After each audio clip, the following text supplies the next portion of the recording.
Hi hello welcome to Rani Reddy Telugu vlogs ఛానల్కి స్వాగతం సుస్వాగతం. యాగంటి దేవాలయం కర్నూలు జిల్లాలో చాలా ప్రసిద్ధి చెందిన ఆలయం. ఇక్కడ ఉన్న నందీశ్వరుడికి దేశవ్యాప్తంగా ప్రచారం ఉంది. యాగంటి క్షేత్రంలో ప్రధాన ఆలయంలో శ్రీ ఉమామహేశ్వరుడి లింగం ఉంది. తొలుత ఈ ఆలయంలో శ్రీ వెంకటేశ్వర స్వామి విగ్రహాన్ని ప్రతిష్ఠించాలని, ఆ తర్వాత తయారైన విగ్రహంలో చిన్న లోపం ఉన్నందున వెంకటేశ్వరుణ్ణి ప్రతిష్ఠించలేదని స్వయంభూగా వెలిసిన ఉమామహేశ్వర స్వామి వారిని తీసుకువచ్చి ఆలయంలో ప్రతిష్ఠించారని ఒక కథ ప్రచారంలో ఉంది. లోపభూయిష్టమైన శ్రీ వెంకటేశ్వర స్వామి విగ్రహాన్ని ప్రధాన ఆలయానికి పక్కనే కొండపైన సహజ సిద్ధంగా వెలసిన ఈ గుహలో ఇప్పటికీ దర్శించుకోవచ్చు. ఇక్కడున్న పుష్కరిణిలోనికి వచ్చే నీరు నంది నోటి నుంచి వస్తూ ఉంటుంది. ఈ పుష్కరిణినే అగస్త్య పుష్కరిణి అంటారు. చూడండి నీళ్లు ఎంత బాగా పారుతున్నాయో. ఇప్పుడు మనం గుడిలోకి ఎంటర్ అవుతా ఉన్నాము. చూడండి గుడి మెట్ల మీద పసుపుతో అలికి చాలా బాగా ముగ్గులు పెట్టారు కదండి, అలా అన్నమాట. ఇప్పుడు చూస్తున్నది మీరు పుష్కరిణి అప్స్టేట్స్ అండి. ఇప్పుడు కనిపిస్తున్నది పుష్కరిణి. ఇప్పుడు కోవిడ్ కారణంగా ఆ పుష్కరిణి అనేది క్లోజ్ చేసేసారు, ఎందుకంటే కోవిడ్ అంతా పాకుతుందనే ఉద్దేశంతో. ఈ అగస్త్య పుష్కరిణి ప్రకృతి ఒడిలో పుట్టి జలధార పర్వత సానువుల్లో ప్రవహించి ఆలయ ప్రాంగణంలోని కోనేరులోకి చేరుతుంది. ఈ కోనేరులో అగస్త్య మహాముని స్నానం ఆచరించిన కారణంగా దీనిని అగస్త్య పుష్కరిణి అని అంటారు. ఏ కాలంలోనైనా పుష్కరిణిలోనికి నీరు ఒకే మట్టంలో ఉండడం ఇక్కడి విశేషం. ఇందులోని నీటికి ఔషధ గుణాలున్నాయని, ఇందులో స్నానం ఆచరిస్తే సర్వరోగాలు నయమవుతాయని నమ్మకం. పుష్కరిణి నుండి ఆలయానికి వెళ్ళడానికి సోపాన మార్గం ఉంటుంది. ప్రధాన గోపురం 5 అంతస్తులు కలిగి దీన్ని దాటగానే రంగమండపం, ముఖమండపం, అంతరాలం ఉన్నాయి. గర్భాలయంలో లింగరూపంపై ఉమామహేశ్వరుల రూపాలు కూడా ఉన్నాయి. గర్భాలయంలో లింగరూపంపై ఉమామహేశ్వరుల రూపాలు ఉన్నాయి. అందరూ ఒక్కసారి అనండి, హరహర మహాదేవ శంభో శంకర. కార్తీక మాసం 4వ సోమవారం మనం శివుని దర్శనం చేసుకున్నాం కదా.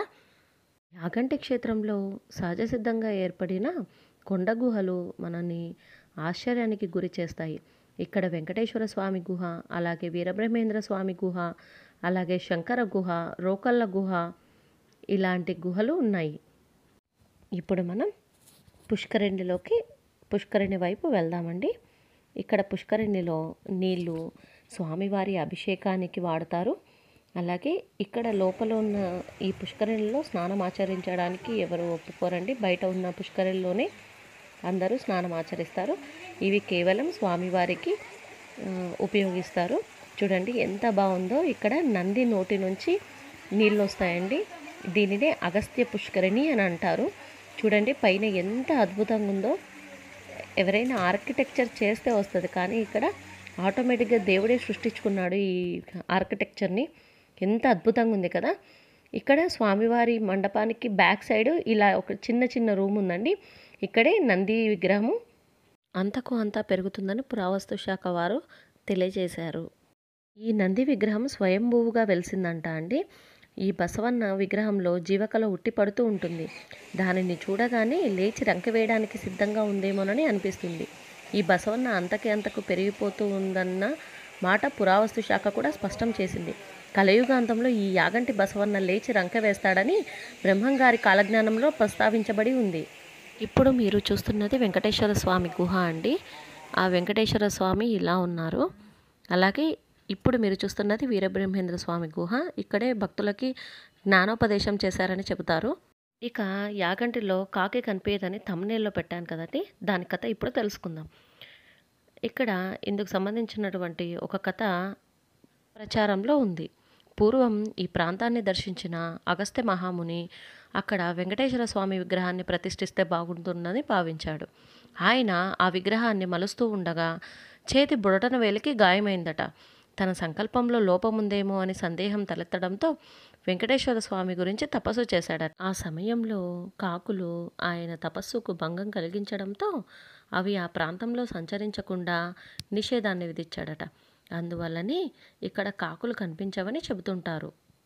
యాగంటిలో ఫుడ్కి అయితే అస్సలు లోటు ఉండదండి. ఎందుకంటే ఇక్కడ రైతు సంఘాలు, అలాగే నిత్యాన్నదాన సత్రాలు, అలాగే ఆర్యవైశ్య వారి సత్రాలు, ఇక్కడ అన్న సత్రాలు చాలా అవైలబుల్లో ఉంటాయండి.